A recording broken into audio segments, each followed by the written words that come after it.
Obrigado, deputado Luizinho. Eu queria aproveitar já a fala do deputado que me antecedeu e dizer que o projeto de lei que trata do plano decenal é exatamente um projeto de lei que acolhe essas demandas.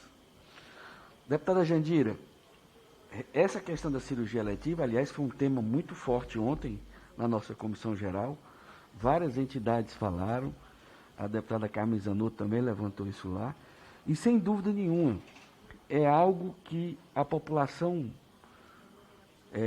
que depende do SUS hoje sofre muito. Nós temos fila de 5 anos, fila de 3 anos, e em algumas áreas, só para a gente ter uma ideia, em se tratando de cirurgia de joelho, em se tratando de cirurgia de coluna, essas filas estão todas judicializadas. E, inclusive, em algumas delas, faltam profissionais.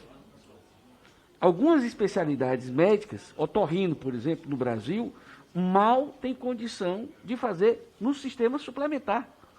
Porque também o SUS não se preparou para formar esse recurso humano. Só para fortalecer isso aí, mas eu queria agradecer a deputada Carmen Zanotto pela relatoria e pela forma generosa como ela proferiu o parecer e o voto. Quero agradecer a todos os deputados aqui dessa comissão.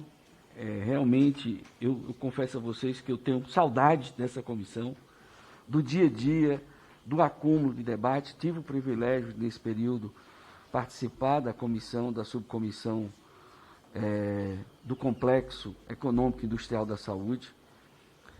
Inclusive, eu quero aqui também registrar um protesto contra a Google e a Apple, que foram convidadas para participar no componente da saúde digital e não compareceram. Eu acho que isso é uma coisa que a gente tem que discutir, como é que essas grandes empresas de telecomunicações, na questão da saúde digital, vão conviver com o sistema de saúde.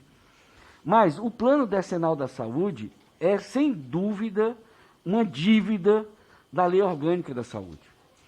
E é muito importante que a gente comece a agregar na lei orgânica da saúde o aprendizado que nós estamos tendo no Brasil na construção do SUS.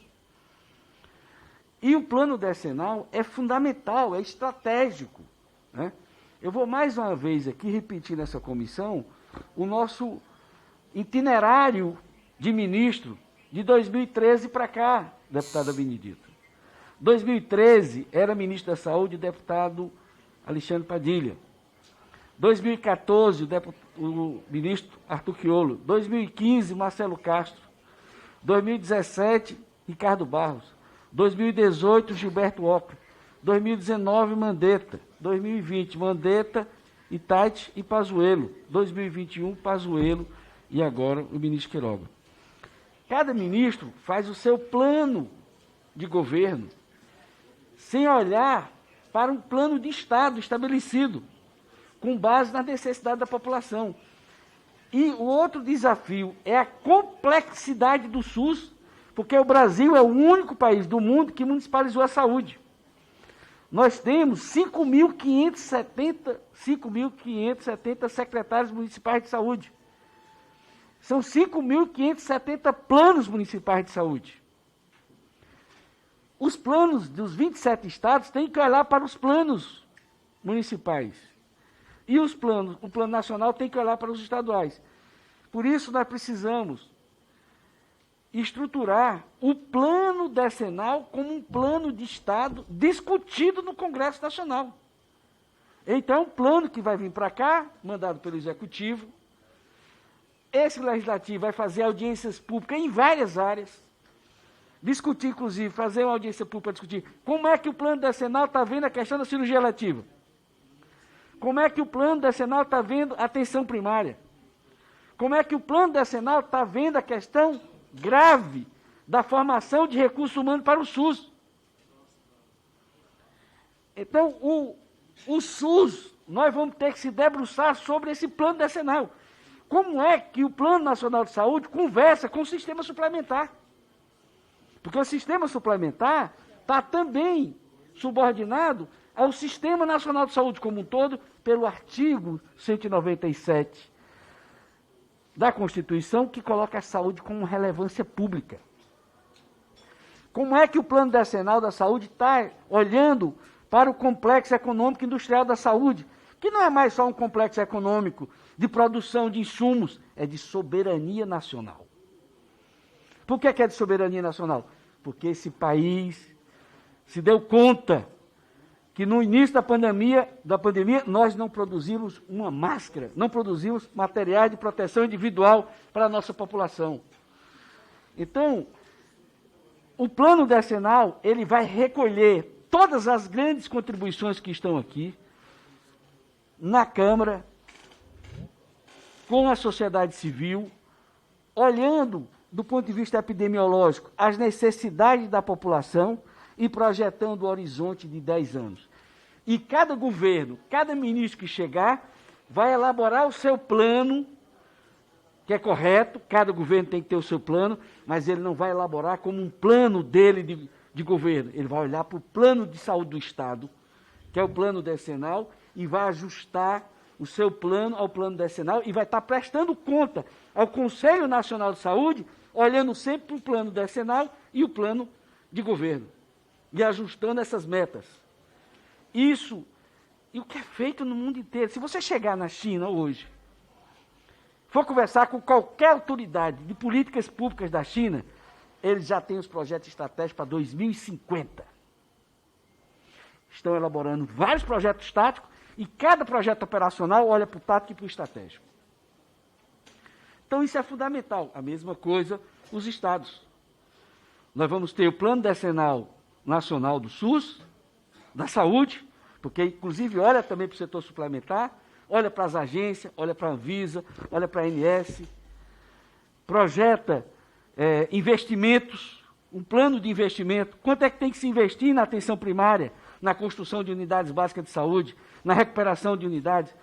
Olha para o setor filantrópico, como é que nós podemos melhorar a hotelaria dos hospitais filantrópicos, porque os hospitais filantrópicos não têm recurso, deputado Luizinho, para ele investir isoladamente, porque mal ele garante o custeio do dia a dia. Mas o SUS pode ter, como já fizemos, várias políticas de investimento para melhoria da hotelaria dos hospitais, das Santas Casas, por exemplo. Então, o plano decenal é esse arranjo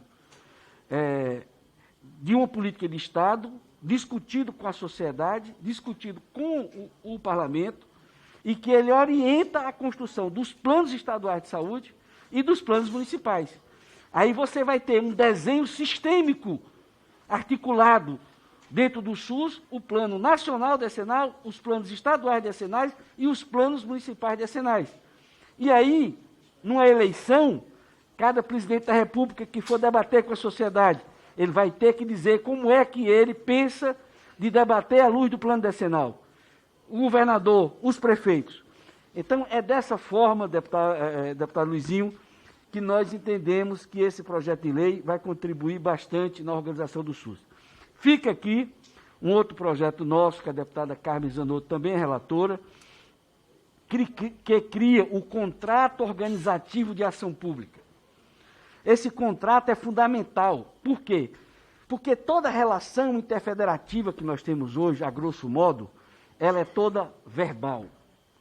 As programações pactuadas, integradas entre os municípios das regiões de saúde, o deputado Luizinho foi secretário estadual de saúde, sabe bem disso, a famosa PPI, são pactos tácitos feitos entre os municípios. E aí você não tem uma relação solidária dos entes na estruturação das redes assistenciais. E aí a gente fica, a população mais pobre, no caso das cirurgias eletivas, como você não tem uma responsabilidade solidária entre a União, Estados e municípios, é uma certa informalidade que quem mais sofre é a população mais pobre. Ou seja, quem está na urgência e emergência vai para a urgência e emergência, quem está na atenção primária está na atenção primária, mas um conjunto de ações que não são na urgência e emergência, nem estão na atenção primária do dia a dia, elas têm uma frouxidão da responsabilidade sanitária. Por isso, esse outro projeto de lei, que eu espero que seja votado o mais rápido possível nessa casa, quero pedir aqui que o CONAS e o CONASEMES, entendo a importância desse projeto, porque ele vai melhorar o arranjo institucional do SUS. Eu diria que esses são os dois grandes projetos de uma contribuição nossa nessa casa, entendendo que avançamos muito no SUS, mas nós precisamos fazer o aprimoramento normativo. Agora mesmo eu sou relator também de um projeto que veio do Senado, de autoria do senador Humberto Costa, que cria na lei orgânica da saúde a saúde bucal. Quando em 90 a gente construiu a lei orgânica nessa casa, você não tinha uma política nacional de saúde bucal. A partir de 2004, inclusive tive o privilégio de inaugurar o primeiro CEL do Brasil, Centro de Especialidade Odontológica, em Sobral, quando eu era secretário de Saúde de Sobral. Ali nasceu o Brasil Sorridente, ali nasceu a política de saúde bucal. E o Brasil é hoje um dos poucos países do mundo de sistema universal que tem a saúde bucal universalizada. A Europa não tem, o Canadá não tem. E nós conseguimos no Brasil, a partir da política de saúde bucal colocada em prática, quando o senador Humberto Costa era ministro, de estruturar. Só que isso está estruturado, deputada Benedita, em portarias. Esse é um esforço que essa casa tem que fazer. Aquelas políticas que estão em forma de portaria, que a gente possa transformar em lei nessa casa.